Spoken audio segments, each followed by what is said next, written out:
Wait, the moon is falling toward Earth right now? Then why doesn't it crash into us? Because it's constantly missing Earth. Earth's gravity is pulling the moon inward all the time, just like gravity pulls everything else, including you. So it should fall, right?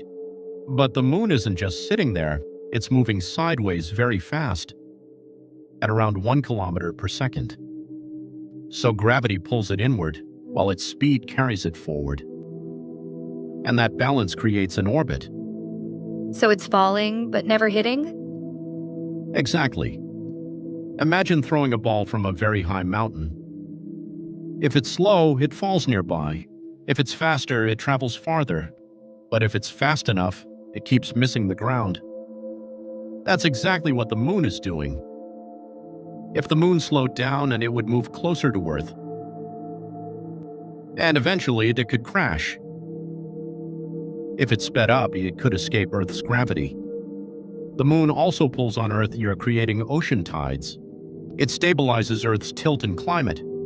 So without the moon, Earth would be very different? Very different, and possibly less stable for life. So the moon isn't floating in space. It's constantly falling, but always missing us. And that's what keeps it in orbit. If you like my explanation, like and share this video and subscribe for more. Wait, if gravity pulls everything down, why don't satellites fall? Yeah. What's actually keeping them up there? That's the surprising part. Nothing is holding them up. Satellites are actually falling. Most people imagine satellites just floating in space, perfectly still. But in reality, they are moving extremely fast. But gravity is weaker in space, right? It is weaker, but not gone. Gravity is still pulling satellites toward Earth. In fact, astronauts in orbit are still under most of Earth's gravity.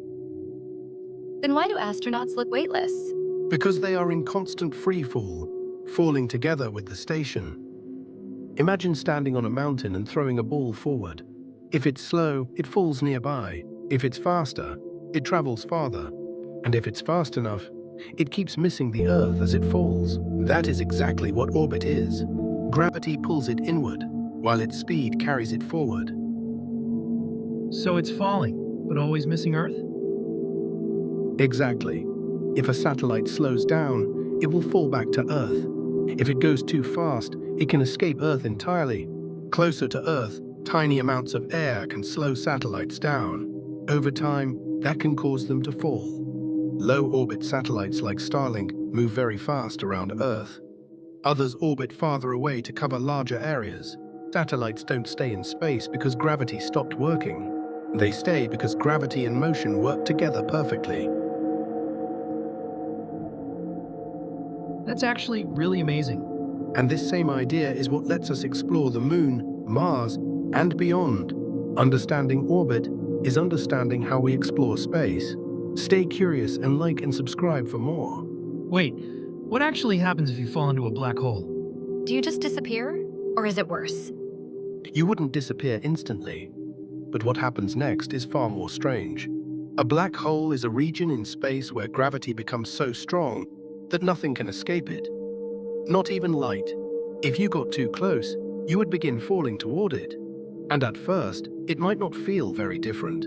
But here's where things get unusual. Time itself would begin to slow down.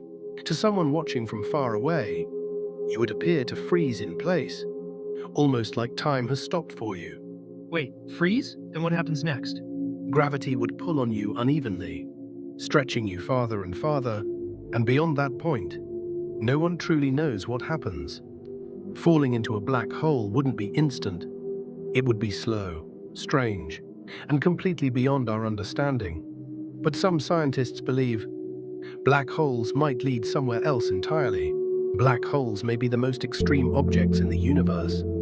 They challenge everything we think we know about space, time, and reality itself. And yet, we've only just begun to understand them. So, we still don't know what's really inside? Not yet. But that's what makes space worth exploring.